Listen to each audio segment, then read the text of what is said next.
Strength and honor. Strength and honor. Strength and honor. Gladiator. 25 years later, is this still one of the greatest films of all time? Directed by Ridley Scott, the film grossed over $450 million at the box office and won 5 Academy Awards, including Best Picture and Best Actor for Russell Crowe. And in my opinion, yes, this is one of the greatest films of all time. In fact, it's my favourite film of all time. And let me tell you why.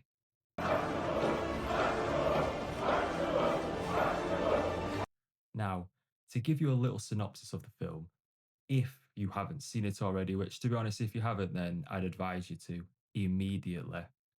The film is set in ancient Rome. Maximus Meridius, played by Russell Crowe, a Roman general who is betrayed when the emperor Marcus Aurelius, played by Richard Harris, is murdered by his ambitious son Commodus, played by Joaquin Phoenix. Now, I've looked up this guy's name and how to pronounce it, and I've seen several pronunciations such as Joaquin Phoenix, Jacqueline Phoenix, Joaquin Phoenix. I don't know. I'm just going with Joaquin Phoenix. Anyway, Commodus seizes the throne and orders Maximus's execution along with the slaughter of his family by crucifixion. Maximus is captured and sold into slavery. He then becomes a gladiator and rises through the ranks in the arena, fueled by a desire for revenge and justice. His fame eventually brings him to Rome, where he confronts Commodus in a climactic battle in the Colosseum. Now, I'm going to start off by telling you some of the main aspects of the film that I love the most, such as the ending. Spoiler alert, if you haven't watched the film yet, once again, I'd advise you to. I love the ending of Gladiator. The fact that he dies in the arena, I think it's brilliant, as it creates such a realism to the story, as most action and hero type films you watch tend to have a happy ending with the hero walking away alive as the mission is being completed. And you could argue something similar with Gladiator, as Maximus did get his revenge and did bring Rome back under proper rule. But Maximus didn't really get a happy ending, as his wife and son are still dead, and he's now joined them. And that's one of the reasons which makes this story so great. He sacrifices his life for the sake of revenge. Now, I know what people might say, well, actually, he didn't want to, did he? There was an escape plan in place which went wrong as Commodus was informed of his sister's betrayal, so really it wasn't a death mission. And yes, I do agree somewhat, but I do think the revenge mission was always going to end in death for him, one way or another. Now, the film in general, the moods and the settings really bring the scenes to life, to the point where the burning heat from the sun can be felt through the screen. And the dialogue wasn't too much nor too little, but a perfect amount for the pace of the story, always keeping you interested. Personally, I find the film relatable, as I'd honestly do the exact same thing if I was in his shoes, maybe even worse. And I love the message the film teaches, that of family over power, which Commodus didn't quite understand. As the next point I'd like to make is, how livid would you be if you were Julius Caesar now? Because a lot of people confuse Commodus with Mr. Caesar, as they get the two mixed up, as the name Caesar is mentioned in the film. But this is only because the name Caesar became a title of imperial character after Julius Caesar's death. Yes, I did Google that.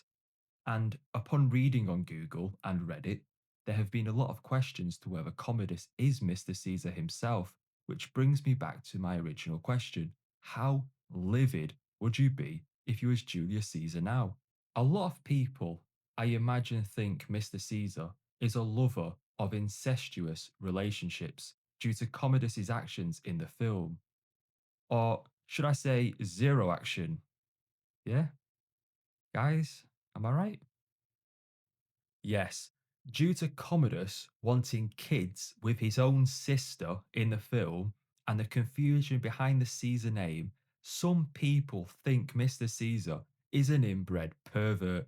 Which, if I was him, wherever he is, up or down or in limbo or whatever afterlife idea you believe in, I'd be absolutely livid. Imagine that after all the things you've done in your life, 2,000 years later, people remember you for wanting to shag your own sister, which isn't even true.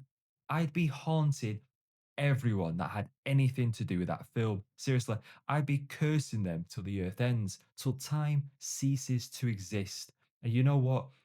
Even after all that, I still find a way to curse you. It is mental. What a diabolical thing to have next to your name. Part of your character, part of your history, a false truth being common knowledge about you. The afterlife rage that bloke must have been containing for the past 25 years would be catastrophic. And ironically, he probably wants his own revenge. Seriously. I don't know what spooky film is out next. Conjuring 4, 5, Annabelle 7, Paranormal Activity 15. Whatever the next one is, it should be Caesar's Revenge. Honestly, absolutely diabolical. And you know what I think? I think he's already had his revenge. I'm going to say it, guys. COVID. Yes, I am linking Julius Caesar to the COVID pandemic. But hear me out. Countries started to go into lockdown between March of 2020 to around May of 2020. And guess what May of 2020 was? Gladiator's 20-year anniversary, meaning this is 100% Caesar getting his revenge on the shambolic rumour that has circulated around him for 2 decades. And you know what, guys? I do the exact same thing. Thanks for watching, everybody. I'm hoping to get a video out next week regarding Heat 2.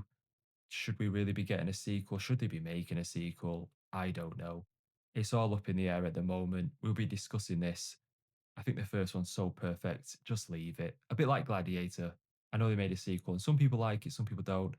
I feel like part of me just feels like just leave it. Just leave it. But please don't forget to like, comment, and subscribe. And I appreciate every one of you. Thank you. Are you not entertained? Are you not entertained?